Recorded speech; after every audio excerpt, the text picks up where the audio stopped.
நீ ஏன் எல்லாரும் மாதிரி இருக்க மாட்டேற அப்படின்னு ஒரு கேள்வியை எல்லாரும் அடிக்கடி சந்திச்சிருப்போம். அந்த மாதிரி தான் வந்து பார்த்தீங்க அப்படின்னா டஃபி அப்படின்னு ஒரு நாய்க்குட்டி.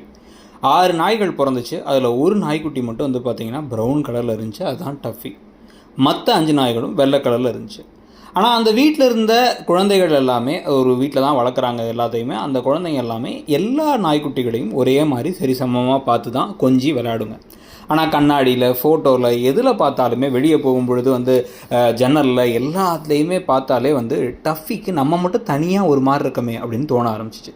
எல்லாரும் ஒரு மாதிரி இருக்காங்க, நம்ம ஏன் அவங்கள மாதிரி இல்லை அப்படிங்கிற ஒரு எண்ணம் நமக்கு வந்துருச்சு அப்படின்னாலே அது தலையை விட்டு அவ்வளோ ஈஸியாக போயிடாது. அதனால் என்ன பண்ணுச்சு, ஒரு நாள் வெள்ளை கலர் பெயிண்ட்டை கீழே கொட்டி அதில் உருள ஆரம்பிச்சிருச்சு.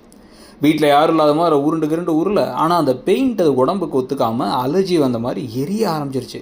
ஐயோன்னு சொல்லிட்டு லொல்லுன்னு அதுவும் கத்தி ஊரெல்லாம் கூட்ட.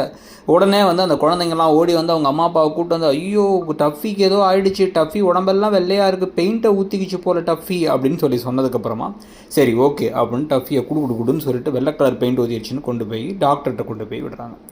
வெட்டினரி டாக்டர் அவர் பார்த்து அவங்க என்ன பண்ணுறாங்கன்னா வந்து ஷாம்பூலாம் போட்டு அதை குளிப்பாட்டி அந்த பெயிண்டெல்லாம் போக வச்சு தலையை வச்சு தோட்டி விட்டு அதுக்கு ஒரு மருந்தெல்லாம் தடவி விட்டு வெளில வர அங்கே ஒரு நாய்க்குட்டி அதை பார்த்து, ஹே வித்தியாசமாக இருக்க, ரொம்ப அழகாக இருக்குது, எல்லாரும் ஒரே மாதிரி இருக்கும், நீ மட்டும் சூப்பராக இருக்க அப்படின்னு அந்த ஹாஸ்பிட்டலில் 2 நாய்க்குட்டிகள் டஃபி கூட சேர்ந்து ஃபோட்டோ எடுத்துச்சு. அப்போ தான் டஃபிக்கு ஒன்று புரிஞ்சிச்சு, வித்தியாசமாக இருக்கிறது நல்லது தான். எல்லா நேரங்கள்லையும் நம்ம எல்லாரும் மாதிரியும் ஒரே மாதிரி இருக்கணுங்கிற அவசியம் இல்லை.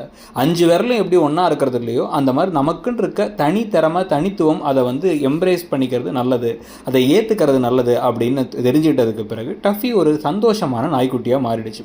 நம்மளும் மற்றவங்கள மாதிரி இருக்கணும், ஒரு சர்க்கிளில் ஃபிட் ஆகணும்னு நினைக்காம இருக்கிறது நல்லது.